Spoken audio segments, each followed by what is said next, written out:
जय श्री राधे राधे मित्रों, कैसे हैं आप लोग। उम्मीद करती हूँ आप लोग अच्छे ही होंगे। आपके अपने चैनल राधे राधे में आप सबका बहुत बहुत स्वागत है। आइए मैं आपको एक कहानी फिर बैसाख मास की सुना रही हूँ, इसे ध्यान से सुनिए। इसका बहुत महत्व है, बहुत महात्मा इसका है। मैं आपको क्या ही बताऊँ, आप सुनोगे समझोगे इसका महात्मा कितना भारी है। एक राजा थे, उनको 7 रानियाँ थीं। राजा को कोई संतान नहीं थी। राजा बहुत दुखी रहते थे।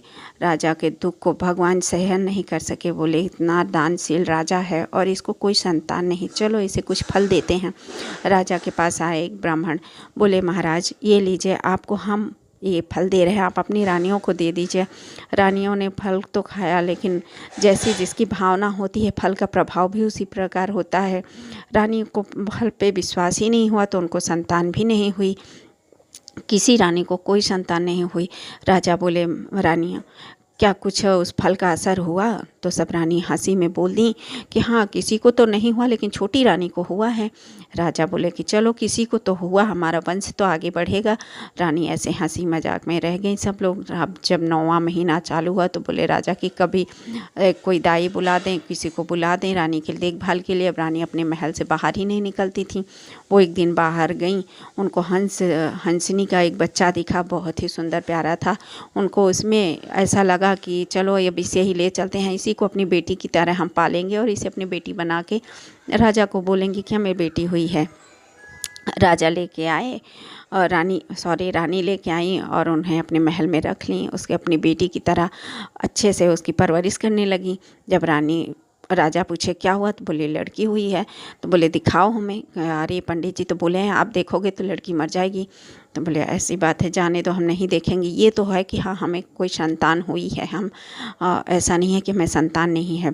तो बोले कैसे करेंगे? अच्छा कुछ तो उपाय करो कि हमको उसकी कुछ आवाज़ सुने, कुछ किलकिलाहट का। हाँ उसे थोड़े पैजनी बनवा दो घुघरू वाले, जिसे पहना के मैं उसे खेलेगी हाथ पैर झटक के, तो आप आवाज़ सुनना उस घुघरू के। बोले ठीक है। रानी उसको पैर में पायल लपेट दी, पहना दी हंसनी के, और चावल के दाने छीट देते, इधर उधर कर देती। तो वो हंस जैसे ही वो चूंगती दौड़ दौड़ के, उसी प्रकार उसके पैर के पायल बोलते। राजा खुश होते कि मेरी बेटी हाथ पैर झटक रही है, खेल रही है। उसके बाद ऐसे ही चलने लगी। बोले अब विद्या के लिए जाएंगे, स्कूल उसको भेजेंगे। तो बोले नहीं, यहीं आके ब्राह्मण देवता पढ़ाएंगे, हमारी बच्ची कहीं नहीं जाएगी। अच्छा वो घर में रख लिए। ऐसे ऐसे राजकुमारी माने जैसे जैसे वो बड़ी हो रही थी उसी तरह बड़ी होने लगी। वो रानी ऐसे राजा से झूठ बोलती गई। भगवान क्या करूँ मैं, कुछ समझ में नहीं आता, खुद मर जाऊँ, इस लड़की इस हंसनी को भी मार दूँ, क्या करूँ कैसे करूँ, कुछ समझ में नहीं आता था रानी को। राजा बोले अब दिखाओ लड़की, अब दिखाओ। तो रानी ऐसे ही बहाना करती रही, अभी नहीं शायद है, अभी शायद नहीं है, अभी शायद नहीं है। बोले आखिर शायद होगा कब?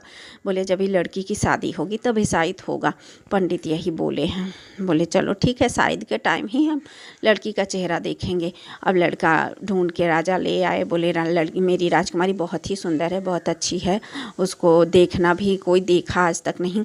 राजकुमार बहुत सुंदर मिला, उससे उस हंसनी का विवाह के लिए बारात द्वार पे आ गई। बोले अब तो चेहरा दिखाओ।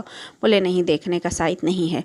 लड़की के घूंघट डाल के उसका ब्याह हो गया। जब लड़की वो हंसनी कोहबर में जाती है तो बोले कि लड़के से सास पकड़ के उनको रोने लगी रानी कि बेटा अभी तुम्हारे भाग में ये हंसनी लिखी थी और इसी के साथ अब तुम्हें गुजारा करना है। तो बोले हम जाएंगे तो कैसे कहेंगे, क्या कहेंगे, सब अब बहू उतारने के लिए आएंगी, मैं क्या मुँह दिखाऊंगा? क्या जो आज तक मैं बहाना करती रही वही अब तुम भी बहाना करना, क्योंकि अब तो कोई रास्ता है नहीं, अब आपका ब्याह हो चुका इससे।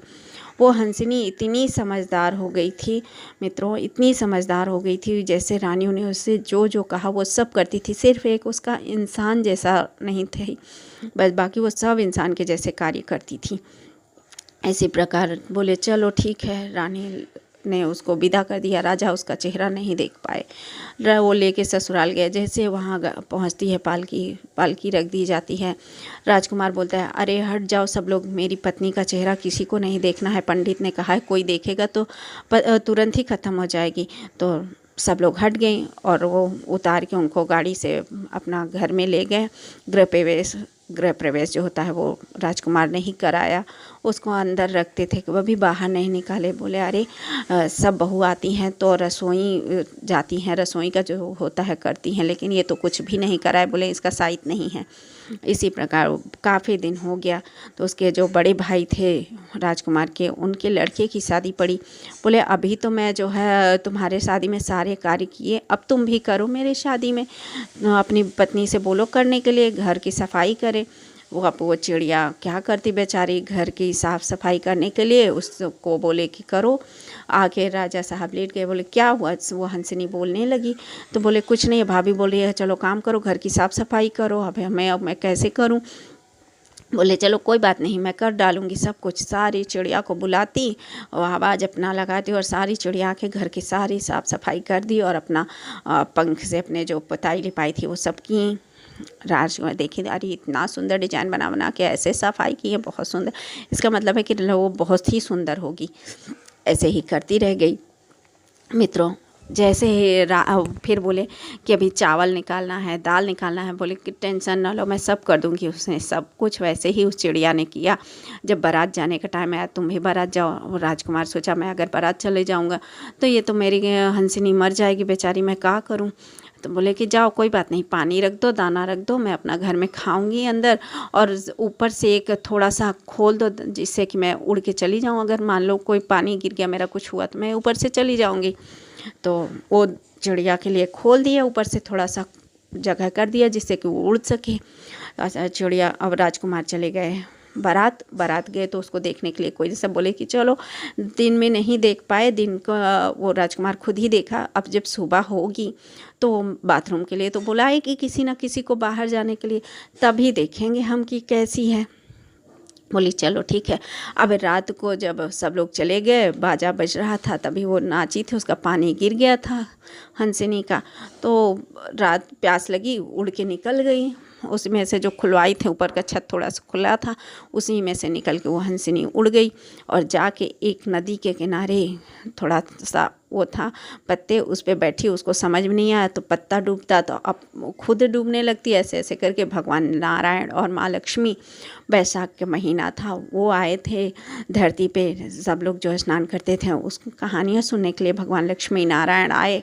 बोले अरे ये क्या हो रहा है? कह रहे लगता है कोई डूब रहा है पानी में, बचाइए प्रभु।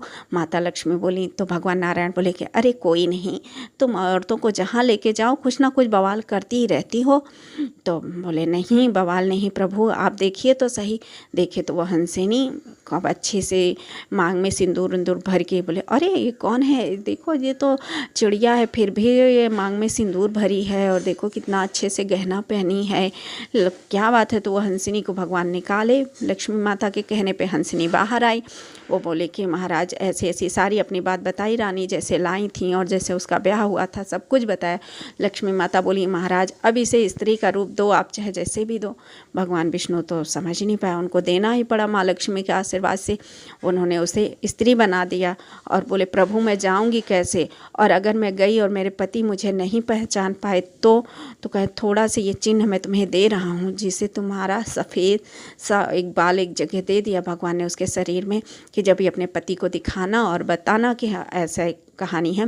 वो वैसे उस जगह पे पहुंच गए अपने घर पे, प्रभु की कृपा से पहुंचती है अंदर, और भगवान विष्णु माता लक्ष्मी के आशीर्वाद से उसके पति सुबह आते हैं, देखते हैं उनकी पत्नी घर में चादर तान के सो रही है।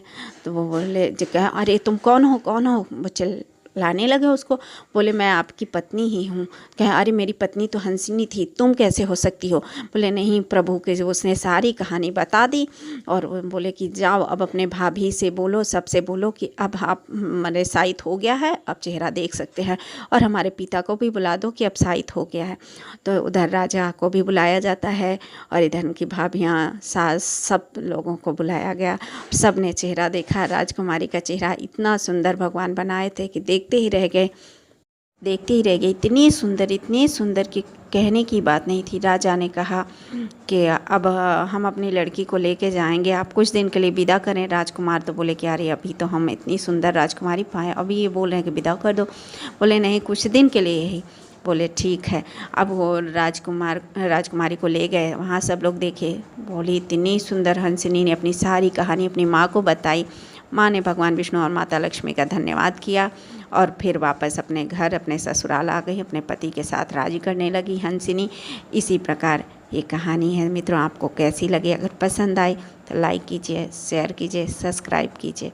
जय श्री राधे कृष्णा, जय श्री राधे राधे, जय भगवान विष्णु माता लक्ष्मी।